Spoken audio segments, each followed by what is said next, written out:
Boldwood presents New Beginnings by the Sunflower Cliffs, written by Georgina Troy and read by Gloria Sanders. The moral right of the author has been asserted. This performance is owned by Boldwood.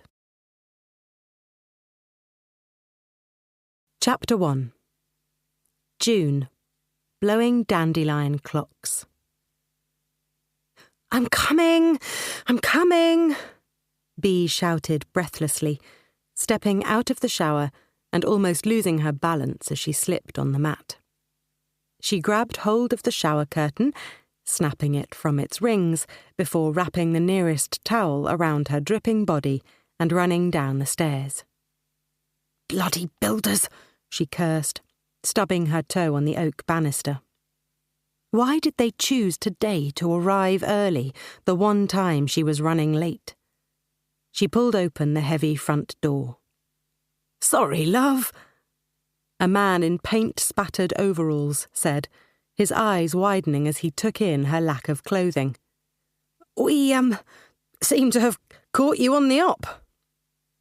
"Yes, well, I'm in a bit of a rush."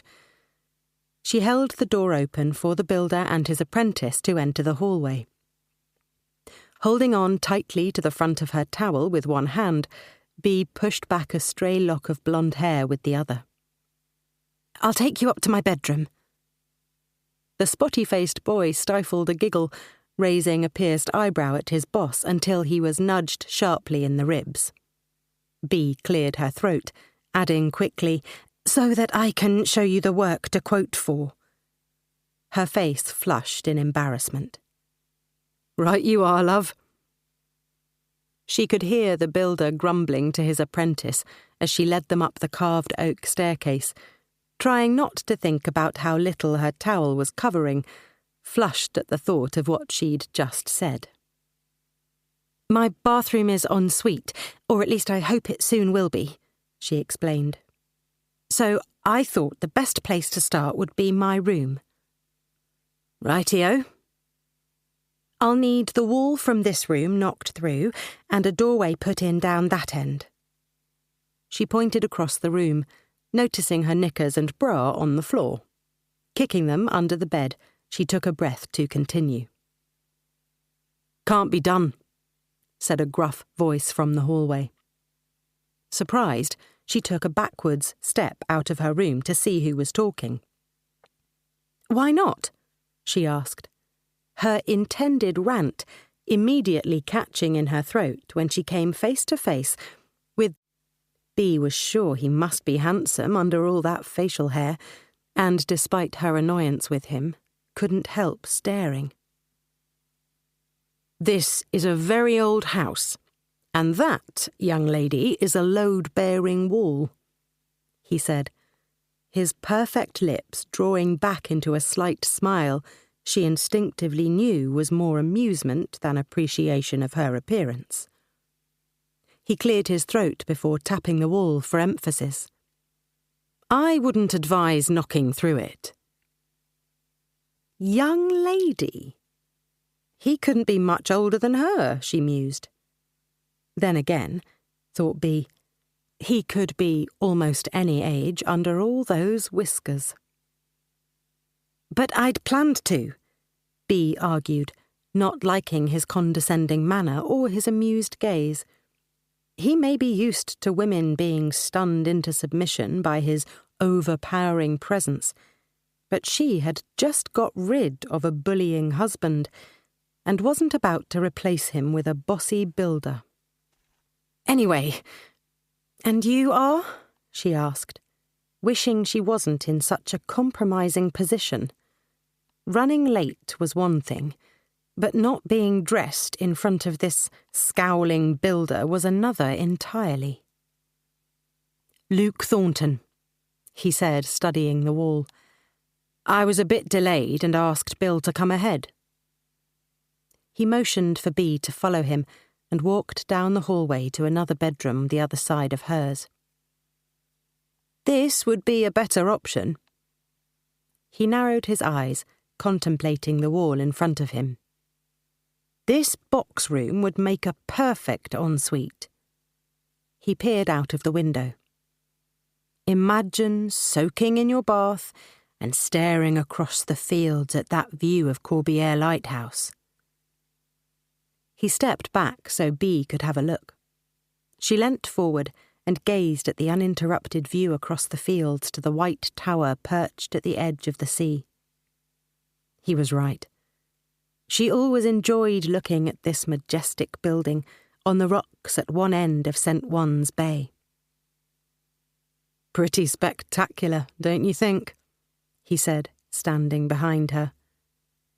Bea gripped her towel, wishing she'd at least taken the time to put on her underwear, and nodded. He was right, of course. "Then," he continued without waiting for her to answer, "you could keep the other as the house bathroom. It's bigger, after all, and closer to the rest of the bedrooms."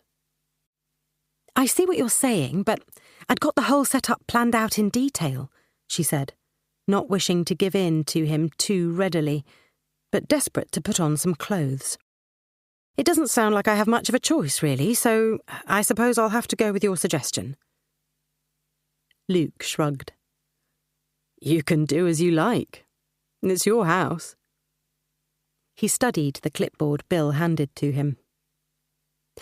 "According to my secretary, apart from replacing the house bathroom and creating an ensuite, you also want the downstairs cloakroom refitting, some plastering in the hall, and a bit of painting and decorating throughout the rest of the house."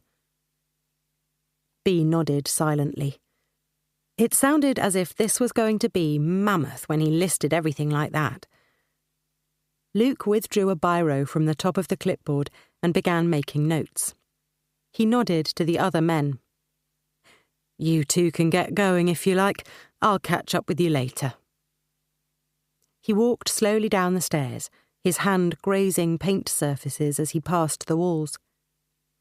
"Don't mind him, love," whispered Bill from behind her. "He doesn't mean to be so abrasive, it's just his manner."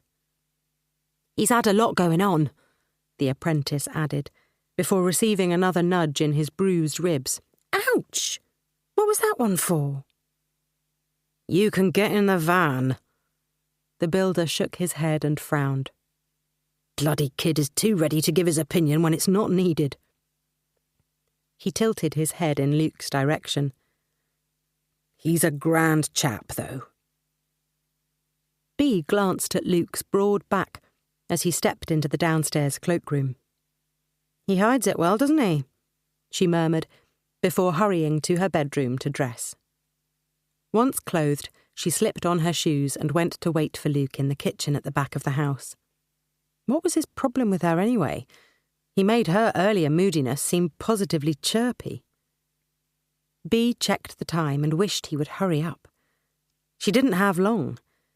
It would take at least 15 minutes to get to her appointment, even if she took the open road all the way along St. Juan's Bay, past the sand dunes, and over by the golf course to St. Brelard's Bay.